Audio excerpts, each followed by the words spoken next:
Boa tarde a todos. Eu vou passar aqui para vocês a revisão, certo, do nosso sistema respiratório. Basicamente, gente, é o que vai cair na prova. Então, vocês atentem a estudar por essa revisão. As páginas do livro de vocês é a 80 a 89, então é um assunto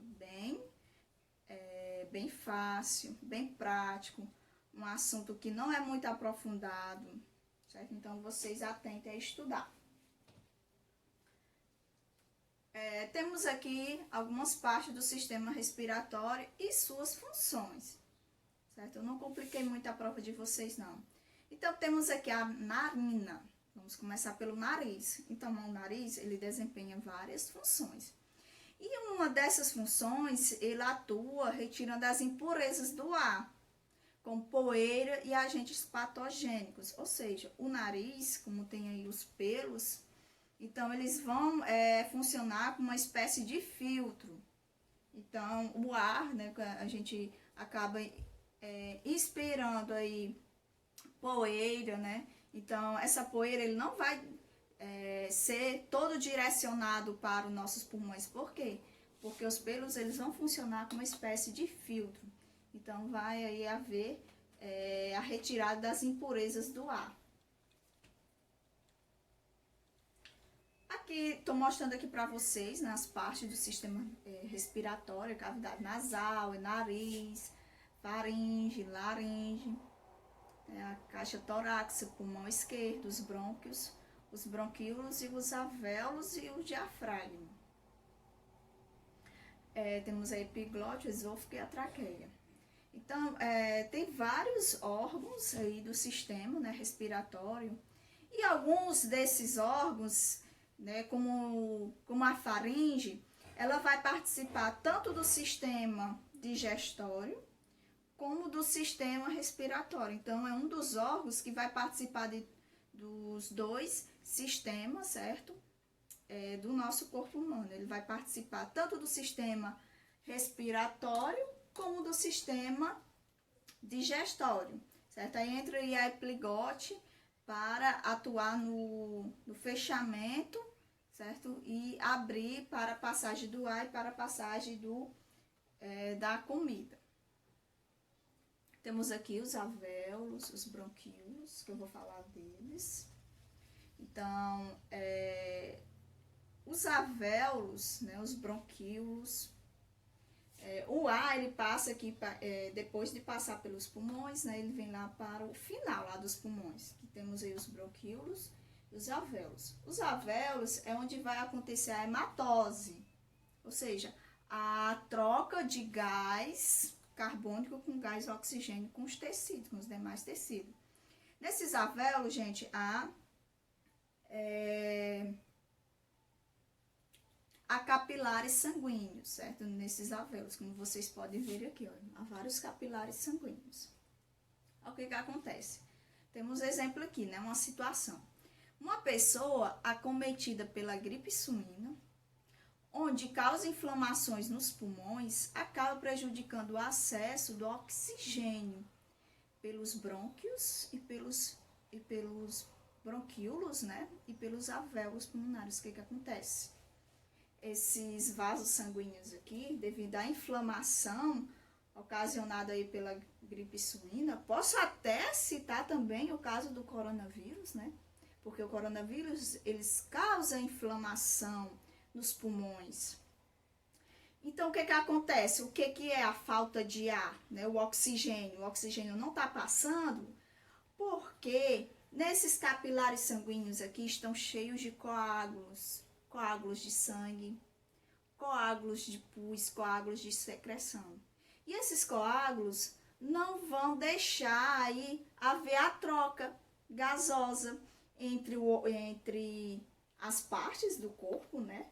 Entre os células, entre os tecidos do corpo e os pulmões. Então, não vai haver essa troca aqui de gás oxigênio com gás carbônico por conta disso, né? Por conta que esses capilares estão entupidos, né? Estão cheios de coágulo. Então, não vai não vai deixar com que haja a troca de oxigênio. E a pessoa acaba, como não há essa troca de gás carbônico com oxigênio, a pessoa fica, o corpo não é oxigenado. Então, isso aí, né, é uma função extremamente importante aí dos alvéolos, cujo, né, uma inflamação pode ocasionar aí que a pessoa venha a ter falência, certo, do corpo, por conta da falta de oxigênio.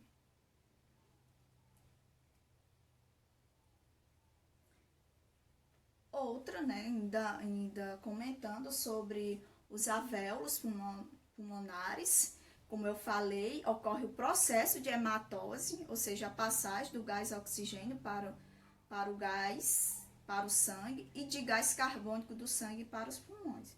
Então, é aqui nesses alvéolos que vai acontecer, ó, a troca de gases. Se esses alvéolos, eles encontram aí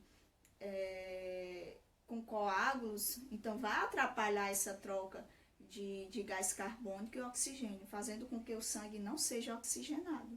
Então, temos aí um problema, né? Por isso que muitas pessoas que têm Covid têm a falta de ar por conta disso. Aqui é o processo de inspiração e o processo de expiração. O processo de inspiração, gente, a entrada de ar para o interior dos nossos pulmões. O que acontece durante esse processo de inspiração? O que acontece no nosso corpo? Temos aqui a cavidade torácica se expande, ou seja, aumenta de volume. Os músculos intercostais externos se contraem, fica rígido, né? E o diafragma também contrai. O que acontece no nosso corpo durante o processo de inspiração? Aí vamos ver o que acontece no processo de expiração. Aqui já a caixa torácica se contrai, né, ao contrário aí. Os músculos intercostais, eles relaxam e o diafragma também relaxa. Então, é importante você saber o que acontece nesses dois processos, de inspiração e o processo de expiração. O que acontece aí com o diafragma, o que acontece com os músculos, certo? O que acontece com a cavidade torácica. Então, é bom que vocês saibam essa diferença. Aqui, mais detalhado, no processo de inspiração, que é a entrada do ar, e o processo de expiração, que é a saída do ar. Então, no processo de inspiração, que é a entrada do ar, o diafragma contrai-se e baixa. Os músculos intercostais contraem-se e elevam as costas. O volume da caixa torácica, no caso aí, aumenta. Então, quando o ar é inspirado, a caixa torácica aumenta para que o ar consiga entrar. Os pulmões distendem-se. A pressão dentro dos pulmões diminui. Olha aí, a pressão dentro dos pulmões diminui relativamente à pressão atmosférica, ou seja, fica parecido com a pressão aqui de fora. Por isso que o ar entra. O ar atmosférico entra nas vias respiratórias e chega aos pulmões. Isso aí é durante o processo de inspiração, entrada de ar. Aí agora, quando o ar vai sair para fora, o processo de expiração, saída do ar, é o diafragma, relaxa e eleva-se os músculos intercostais, relaxa embaixo as costelas, o volume da caixa torácica diminui.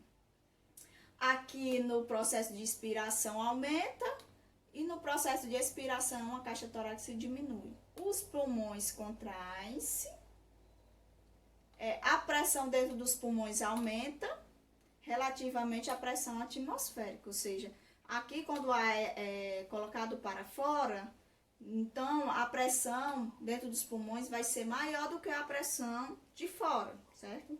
Do que a pressão atmosférica. O ar se encontra nos pulmões, sai para o exterior, passando pelas vias respiratórias. Então aí está explicando direitinho como acontece com o ar e com o nosso corpo durante o processo de inspiração e expiração.